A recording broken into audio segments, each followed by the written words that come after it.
Hi, it is pep talk time. We are doing the how to love yourself cards again today. I wish I was at the actual beach. I'm up here at the office, but it's been kind of rainy and drizzly here the last several days. And then our one sunshiny day, I needed to be here at the office, but luckily I got the beach behind me, so I at least get to see it.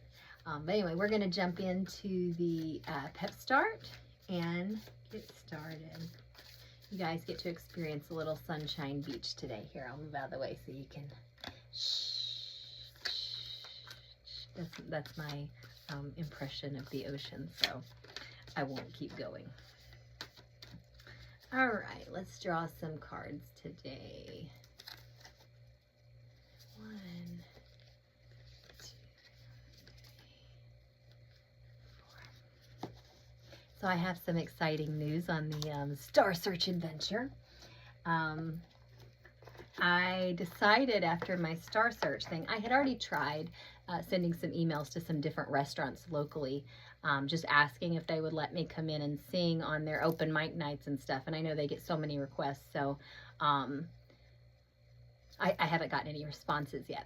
Well, then after the contest, I was speaking with another friend who teaches yoga inside of a assisted living care or memory care facility.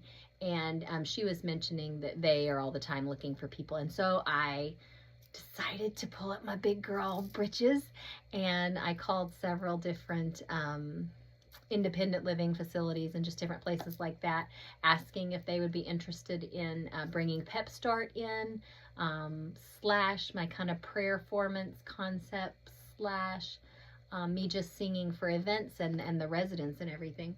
And I got a call back, so I'm so excited. So I now have my first singing gig, and I'm so genuinely excited. I'm really proud of myself for stepping out. It's not so much about singing in front of people, which I love. I love singing, period, because it feels good to my body. It feels good to my body to sing, and to hear myself and to express and know that I can put sound out there, and it feels good to me. And so it just happens to be that people sometimes find my voice pleasant and enjoy listening to it. That's the honest truth. So anyway, so I'm really proud of myself for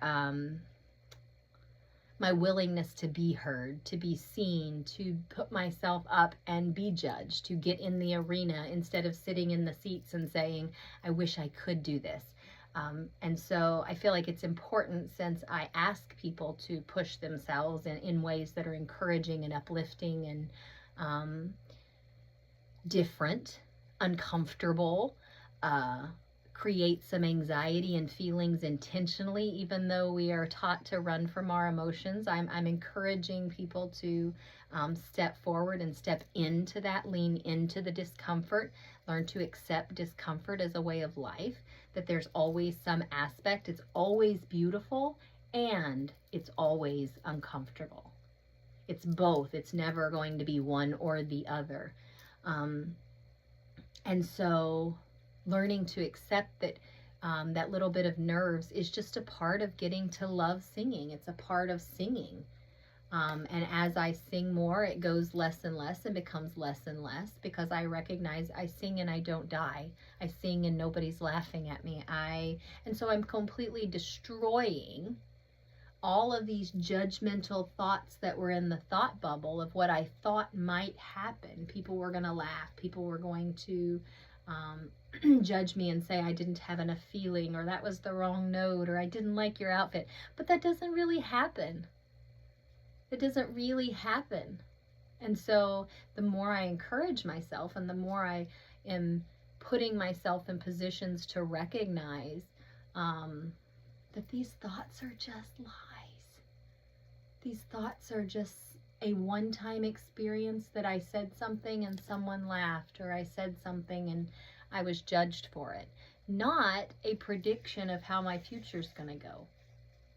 And so with the internal healing of recognizing that my value and my voice is me, it's my expression, it's my experience, it's my feeling that I'm looking for, not outward approval, not outward acceptance, not outward encouragement.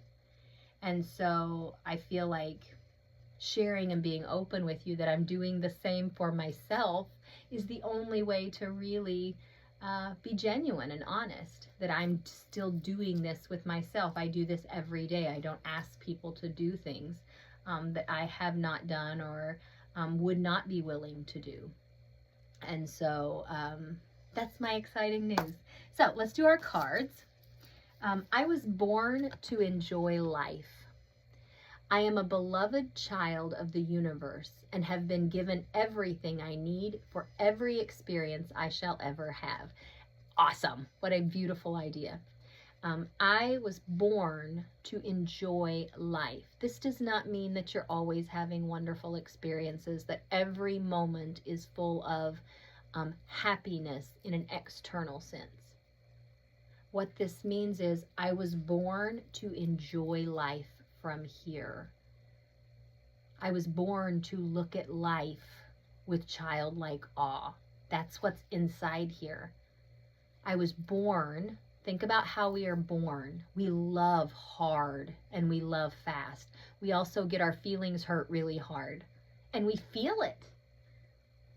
I'm not suggesting we all go back to toddler feeling and lash out in anger or squeeze something to the point that you almost suffocate it because you love it. I'm not suggesting we go to extremes with our behaviors associated with our feelings.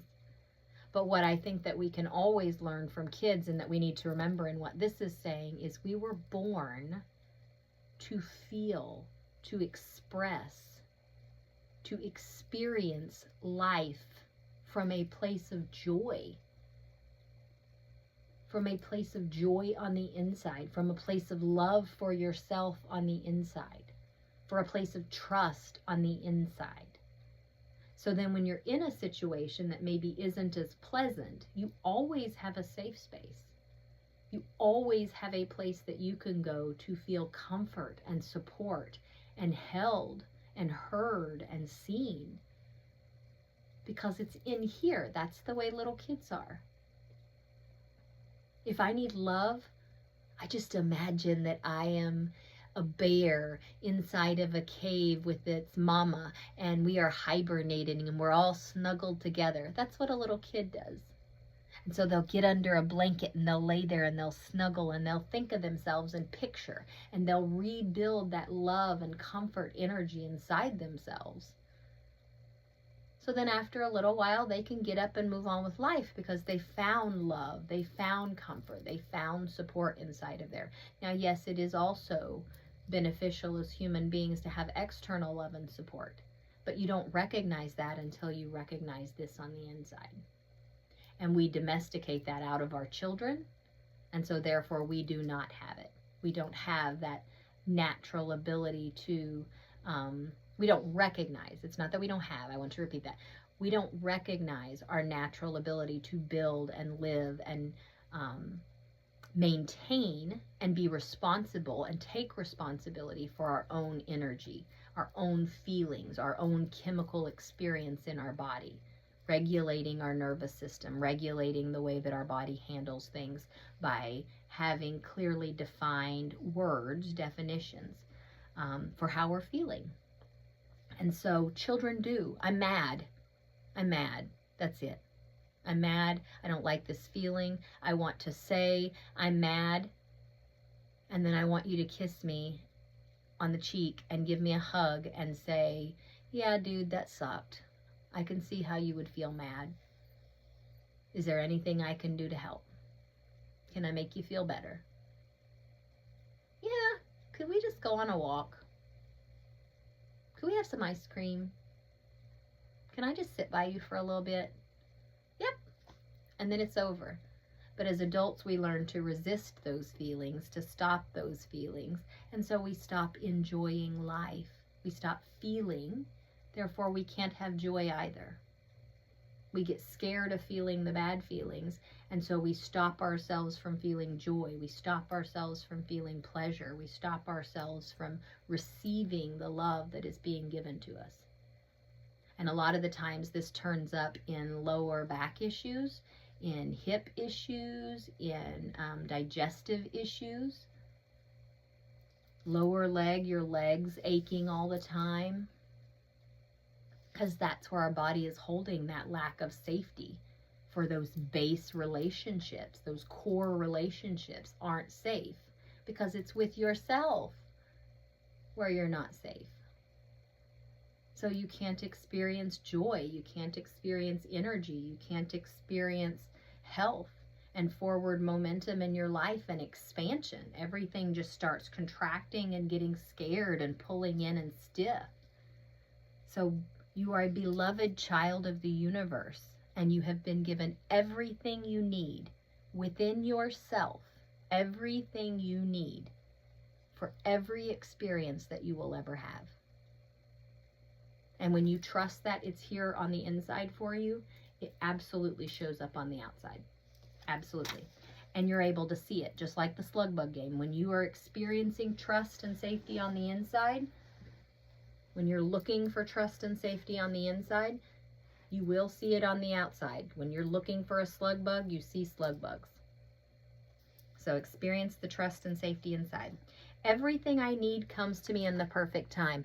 We obviously have some things coming to us, people. This is a good message.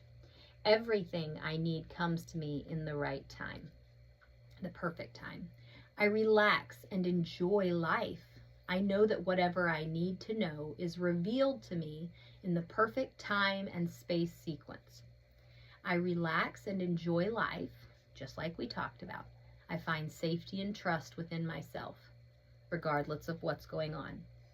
I know that whatever I need in here, from this being, in my mind, in my energy, whatever I need will be revealed to me and spoken to me by my being.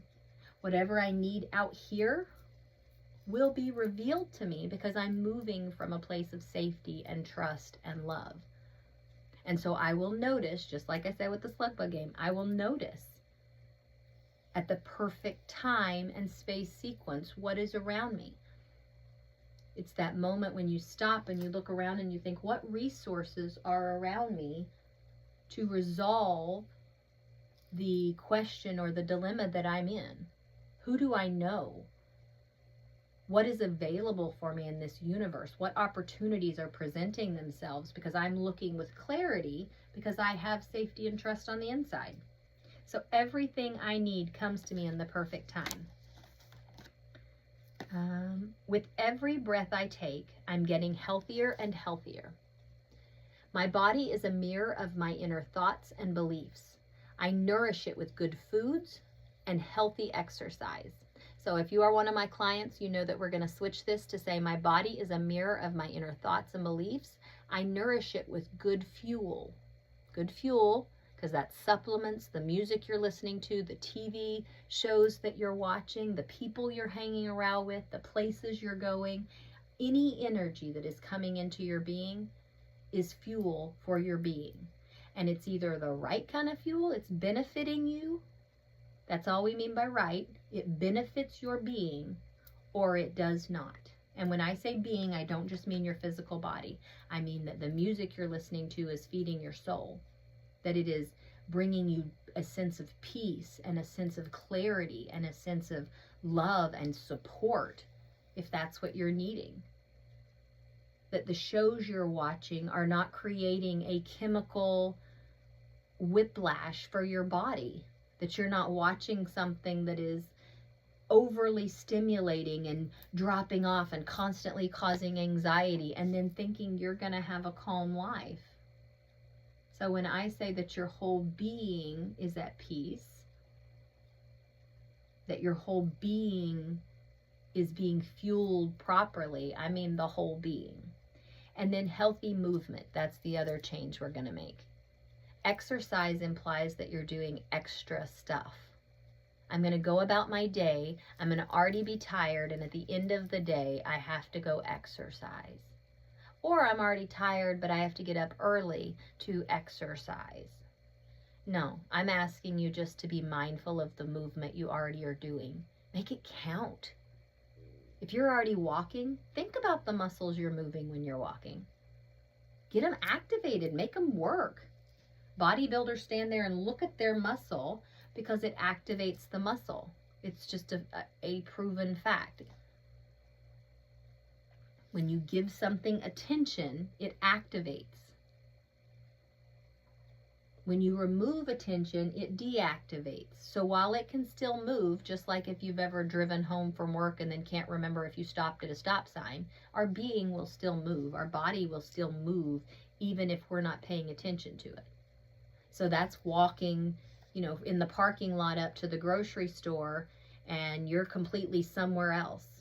Well, your muscles aren't going to activate in a sense of benefiting you because they're in habit mode.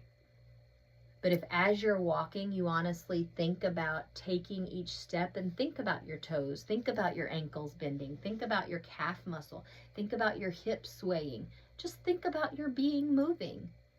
Then each of those areas are activating on your entire walk from the car to the grocery store. Now think about it while you're in the grocery store. You've got a good 30-minute walk going. When you reach up to get some cereal, think about that stretch. Watch your arm come back and watch your bicep. I don't care. I've got all kinds of flabby stuff and I don't care. This is my arm. This is my body. I love it. It has been through so many phases in my life. I want to see what it looks like. I want to remember what it's like to be this version of me. Because someday it's going to be a different version. Every day it's going to be a different version. So I want to remember this one. It's important.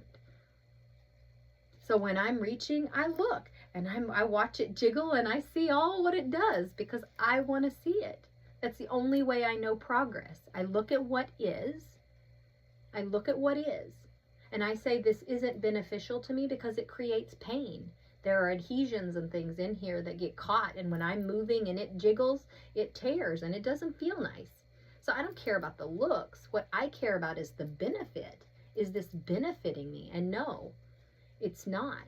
So how do I get it to benefit me? I tell it I love it. I recognize it. I rub it. I bring it back to life and I acknowledge it. So when I reach up to get a box of cereal, I'm feeling the stretch. I'm acknowledging my shoulder, my neck. I go up on my toes just to see if I can.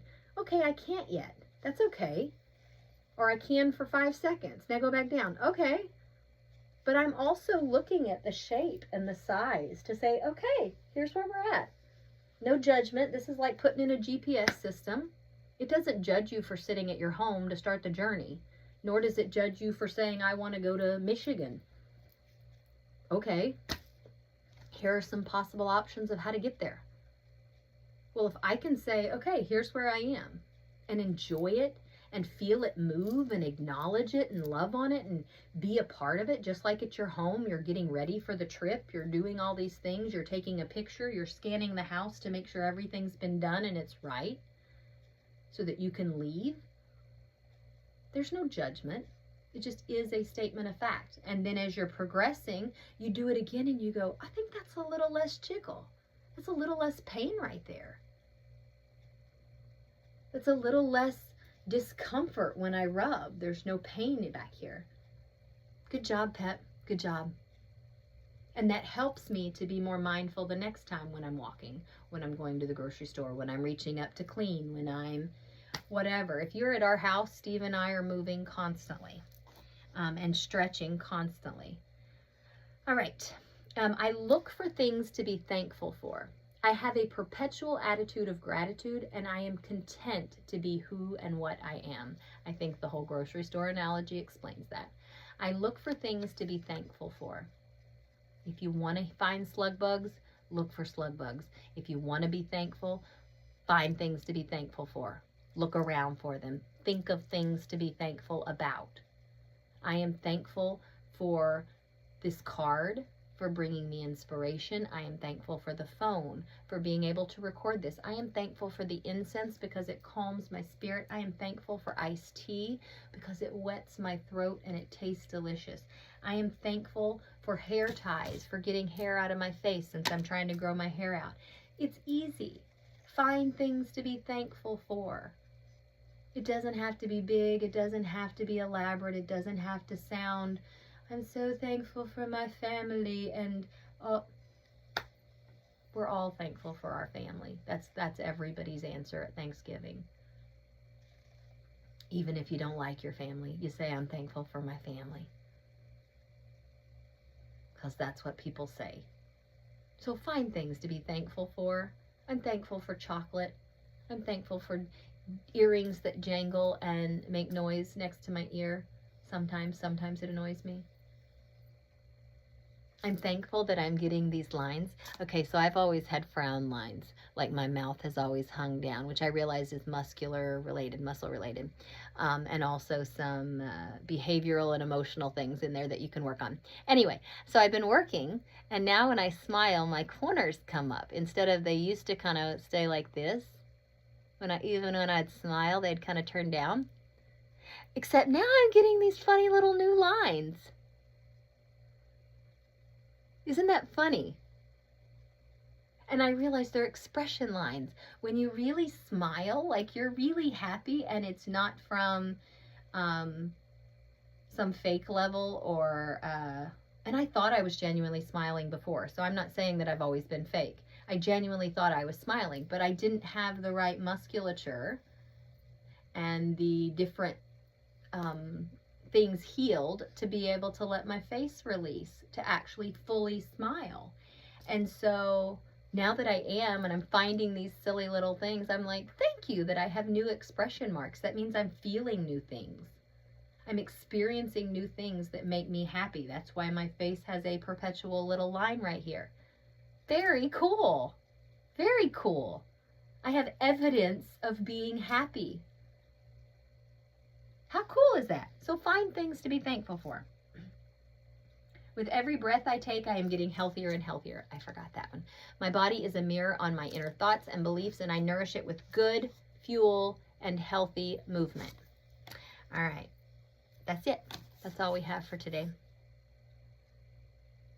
So what my prayer is for each of you is that you will have a perpetual attitude of gratitude, that you are looking for things to be grateful for in your life and recognizing them and saying it out loud, even if it's to yourself under your breath. I am thankful for Dr. Pepper. I am thankful for the heat that is in my home. I am thankful for the ramen noodles that we are going to have. I am thankful for, I don't care what it is.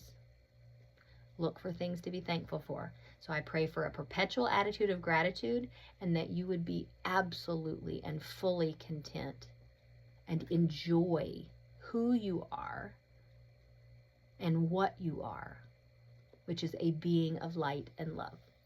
I love you guys. I hope you have a wonderful weekend and a happy new year. And that's it. Love you.